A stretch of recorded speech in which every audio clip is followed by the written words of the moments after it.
This video is about selling your business. It's intended for business owners. I'll cover some basic topics including the process, documents, and people involved. I'm going to cover these topics at a high level and move quickly. I'll also explain the private equity model because business owners tell me that this insight has been extremely helpful for them. I'm going to break down the process into 5 steps. Let me acknowledge the Harvard Business Review, who published an article years ago introducing this framework. Building your team is a priority because you're going to need help. You're going to need an accountant and an attorney. You may choose to use an advisor. We'll cover the services provided by advisors. Advisors work for either an investment bank or an M&A advisory firm. They specialize in industries to develop expertise and relationships in order to better serve their clients. They charge an upfront fee and a percentage of the transaction at close. After you've built your team, you're ready to begin the process. This is a list of some of the tasks that you'll begin work on. In the next step, we'll discuss these documents, but their preparation begins here in step 1. Many owners don't want to hear this term, but we're going to be discussing EBITDA. Buyers focus on this number and often express their purchase price in terms of a multiple of the EBITDA. From our standpoint, we're going to use the process to promote all those things that make your business uniquely valuable. This is a short list of some of the things that are hard to measure but critically important. We want to work with you to identify all those things that make your business special. Advisors manage what is essentially a modified auction process. Modified in the sense that you may have your own preferences or directions. Advisors should tailor the process to your wishes. The next step is to send a one-page description of your business to a large number of buyers. This document is referred to as a teaser.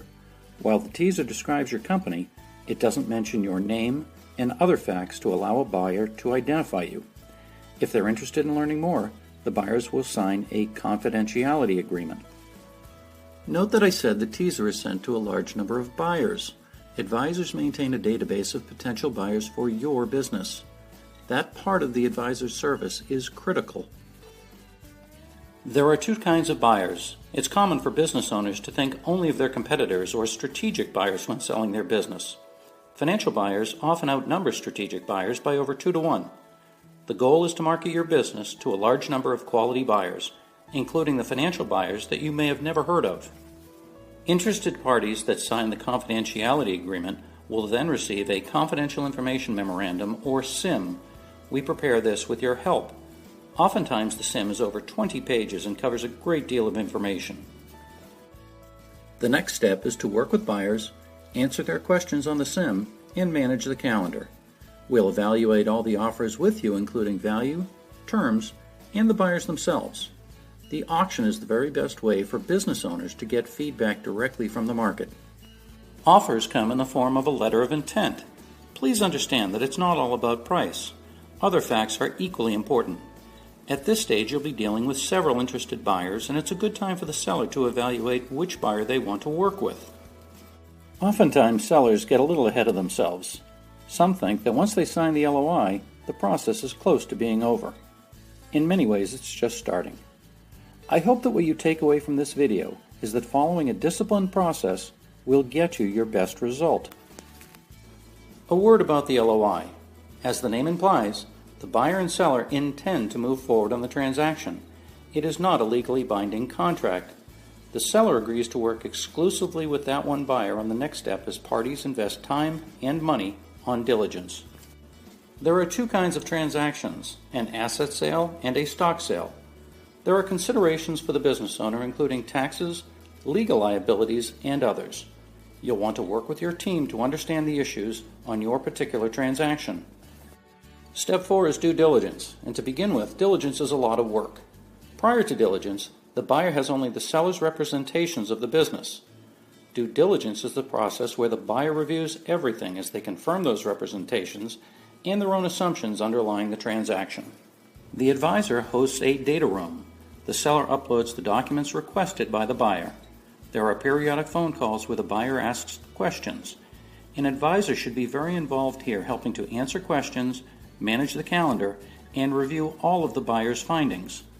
While the closing itself is kind of a formality, getting from the completion of diligence to the close can require renegotiation of deal points. That's why communication through diligence is so important. There shouldn't be any surprises at this point. Again, it's why choosing the right advisor and buyer is so critical. Selling your business is an emotional process. It should also be very rewarding. Having completed hundreds of transactions, I'd simply urge you to choose your team wisely.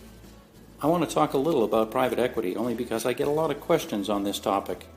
You can think of this as the source of capital for many buyers. This is a diagram of the private equity model. I'll explain it by moving from left to right. To start with, there are now approximately 6,800 private equity groups in the United States. They manage over $3 trillion in capital. The largest source of capital for private equity is from public pension funds. In this example, a private equity firm raises $1 billion of capital in a new fund. They operate as the general partner, and their investors are limited partners. It's not uncommon for the limited partners to require the principals of the private equity group to put their own money into the fund. The fund begins investing in a number of businesses. In this example, it invests in 20 different portfolio companies.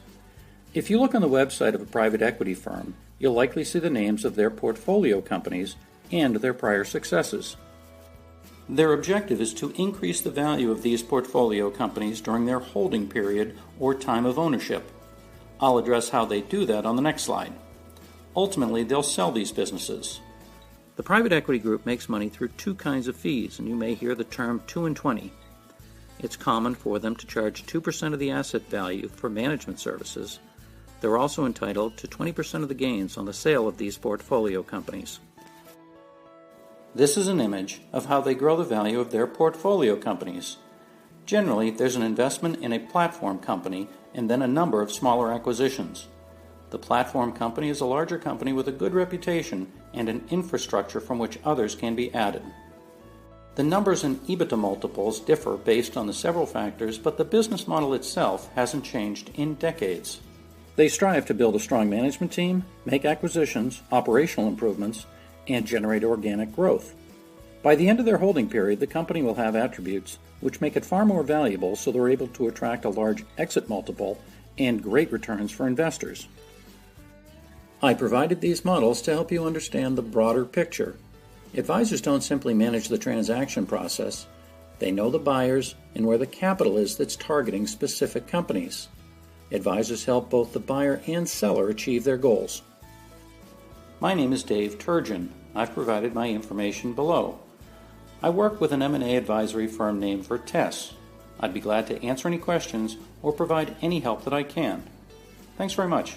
I hope this was helpful.